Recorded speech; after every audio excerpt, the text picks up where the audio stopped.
Osmanlıca'da 4 tane harfimiz vardır. Bunlara ünlü yer ismiyle biz burada göreceğiz. Okutucu harfler kıymetli arkadaşlar. 4 tane okutucu harfimiz var. Bunlardan birincisi elif harfi. Elif harfi A sesiyle okutur. Elif harfi A sesine karşılık gelir.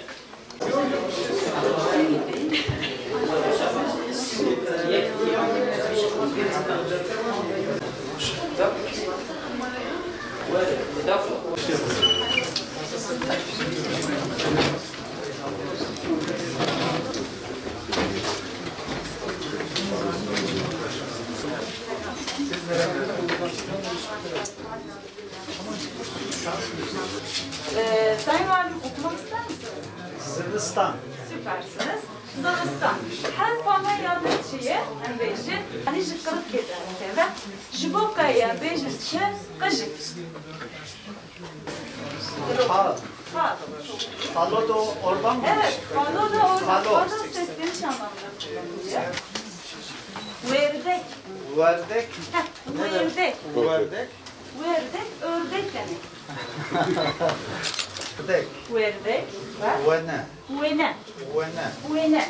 Şu E sesini de çıkartıyorsun. Uene. Uaren.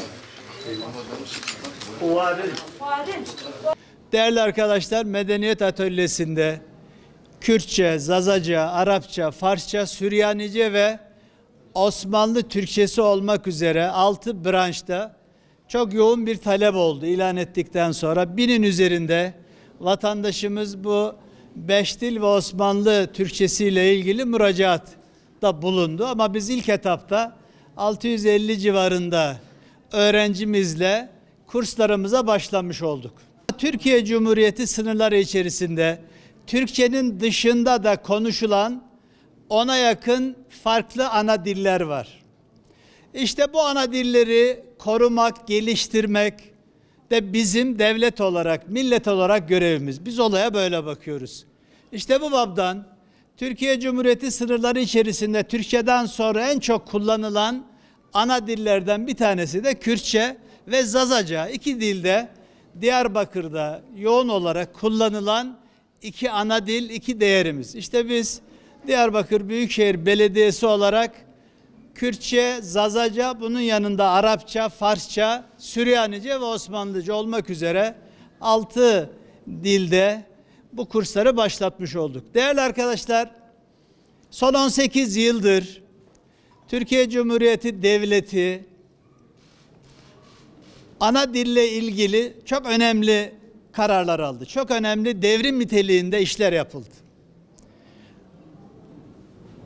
Kursların açılması, okullarda seçmeli ders olarak okutulması, Devlet Radyo Televizyon Kurumu'ndan farklı dil ve lehçelerde yayınların yapılması, farklı dil ve lehçelerde siyaset propagandası yapılması, üniversitelerimizde farklı dil ve lehçelerde lisans, yüksek lisans ve doktora programlarının açılması gibi bir çırpıda sayabileceğimiz çok sayıda karar alındı ve uygulandı. Ama maalesef Türkiye'de ana dili politik istismar aracı olarak kullanma hastalığı da devam ediyor. Artık bu hastalıktan şehrimizi de ülkemizde kurtarmamız lazım arkadaşlar. Bizim Türkiye Cumhuriyeti sınırları içerisinde konuşulan farklı dil ve lehçeleri, biz bunlara medeniyetimizin dilleri diyoruz. Bunları korumak, geliştirmek bizim zenginliğimiz. Ülke olarak, millet olarak bizim zenginliğimiz. Biz olaya böyle bakıyoruz. Vatandaşlarımızın kendi ana dillerini kullanması, geliştirmesi noktasında uygulamada farklı eksikliklerimiz olabilir. İşte bugün Diyarbakır Büyükşehir Belediyesi olarak bu eksikliği giderme adına bu adımı atıyoruz, bu faaliyetleri yapıyoruz. Bize güvenip kurslarımıza müracaat eden Diyarbakırlı hemşehrilerimize de çok teşekkür ediyorum. Başarılar diliyorum. İnşallah bu ve benzeri kültürel etkinliklerimiz, eğitim etkinliklerimiz devam edecek arkadaşlar. Sağ olun, var olun.